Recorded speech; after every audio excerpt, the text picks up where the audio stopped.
Um levantamento da Federação das Indústrias do Estado do Rio Grande do Sul mostra que 9 a cada 10 indústrias do estado estão em cidades atingidas por chuvas e alagamentos. As bases de dados do IBGE, cruzada com outras do governo federal pela entidade, indica que mais de 48 mil das quase 51 mil indústrias do estado estão nestas regiões.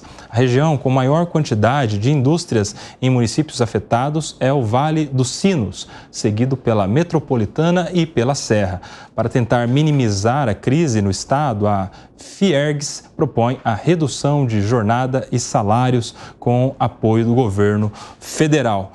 Piperno, quero a sua opinião sobre essa questão envolvendo as indústrias. 9 a cada 10 foram atingidas lá no Rio Grande do Sul, em áreas atingidas. Fábio Piperno.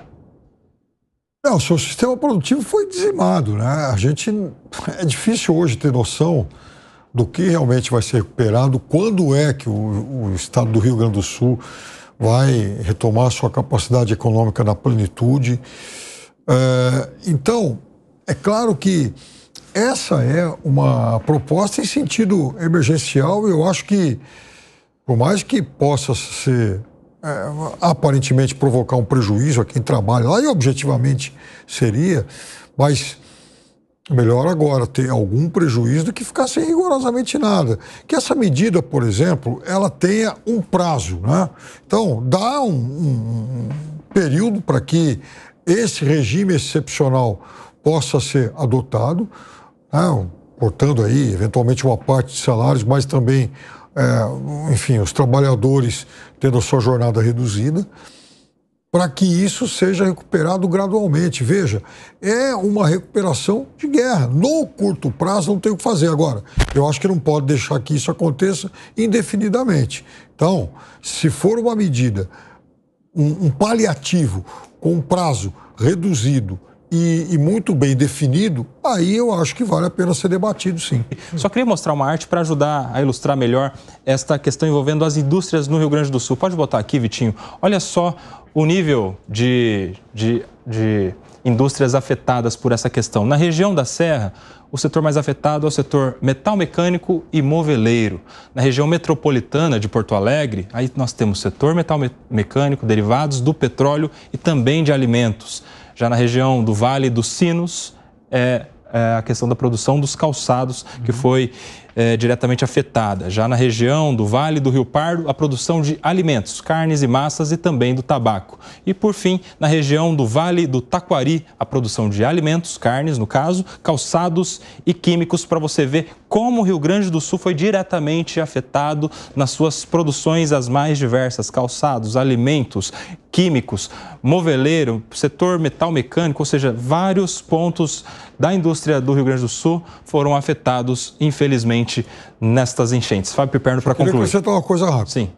Sobre tudo isso que eu disse, compreendo, então, essa demanda, né, do setor produtivo, mas eu também entendo que quem acessar, por exemplo, as ajudas prometidas aí pelo governo também tem que se comprometer com uma contrapartida. A contrapartida seria a manutenção dos empregos. Você concorda, Segrel? Quero a sua opinião também sobre essa proposta que vem da Federação das Indústrias do Estado do Rio Grande do Sul, com o apoio do governo federal, para reduzir salário e jornada. Eu não sei, me parece que a proposta, pelo que eu entendi, é para reduzir a jornada e que o governo pague a diferença do salário. Eu estou em desacordo com isso. Para mim, é o momento que tem que trabalhar mais, não menos. Tem que trabalhar mais para recuperar a produção, e aí pode ter duas propostas que talvez sirvam. Primeiro, uma anulação do imposto de renda para essas empresas durante um período determinado, que possibilite que não tenha nenhuma ajuda do governo, seria uma renúncia fiscal, mas as empresas seria ilógico que no momento de tanta dramaticidade e tanta perda patrimonial tenham que pagar imposto de renda se no semestre que vem estão começando a ganhar dinheiro. Lembrando que pela perda que vão ter, não é automática a compensação, ou seja, uma perda, um prejuízo de uma empresa pode ser utilizado até 30% desse prejuízo no próximo trimestre.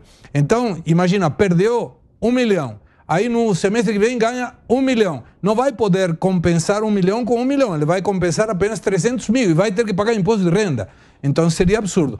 Eu vou mais na linha de anular o imposto de renda por um período determinado e a livre negociação entre os salários, porque o maior necessidade de mão é agora. É quando tem que voltar a colocar a indústria em pé.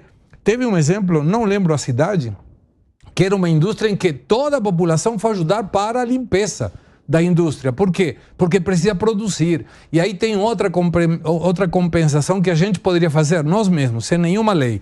É observar, de repente, comprar prioritariamente produção do Rio Grande do Sul. Porque isso vai permitir que aumente a demanda para esse tipo de produtos e terá que aumentar a oferta. Para aumentar a oferta, terá que aumentar a geração de emprego. Me parece que vou mais por essa linha que por uma redução da jornada de trabalho. Nós temos 1 minuto e meio para cada. Alan Gani.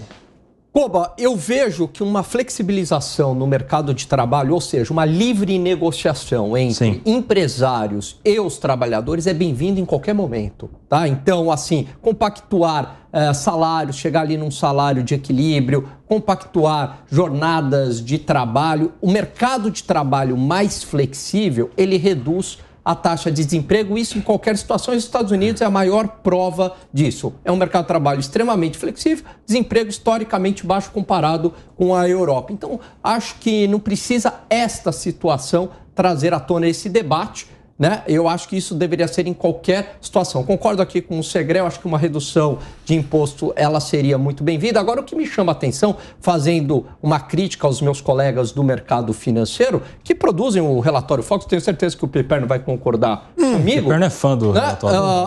Trouxeram hoje uma redução da projeção do crescimento do PIB da semana anterior de 2,09% para 2,05%, ou seja, nada. 0,04%. Voltou para a mesma que estava antes. Quase nada, né? Ou seja, aí a gente pega ali 90% das indústrias praticamente com problemas, né? De setores muito importantes, e aí ninguém revisando isso nas suas projeções, dado que já tem estudo econômico falando que tem uma perda de 0,4 pontos percentuais no PIB. Vai lá, Dávila. Olha, concordando aqui com o Segré e com o Alan Gani, assim, precisava ajudar do ponto de vista fiscal, nos impostos, e precisava ajudar no ponto de flexibilização da legislação trabalhista para que esses encargos não acabem comendo grande parte do ganho do trabalhador e da empresa. Por outro lado, eu entendo que é um momento que essas empresas vão retomar rapidamente, porque um Estado que está em completa reconstrução precisa de todas essas indústrias, precisa de roupa, calçado, moveleiro. Então, assim, a própria demanda interna para a reconstrução dessas casas e o crédito que já foi dado às famílias para adquirir esses bens, me parece que é algo que vai ajudar a levantar essa indústria. Mas precisa tirar o estado pesado das costas do setor produtivo, seja pelo meio fiscal, como bem disse o Segré, e seja pela redução também dos encargos trabalhistas, como mencionou o Alan Gani. Mas só quero entender uma coisa, quer dizer, o apoio fiscal, ele vai ter o quê como contrapartida? Eu não tenho nada... Você quer a garantia dos empregos? Claro que sim, já que vão ter um apoio numa ponta, Piperno, tem uma contrapartida na outra. Não precisa garantir, porque vai acontecer a garantia, porque o Estado está retomando a sua economia e todas essas atividades vão estar em pleno vapor para atender a demanda local.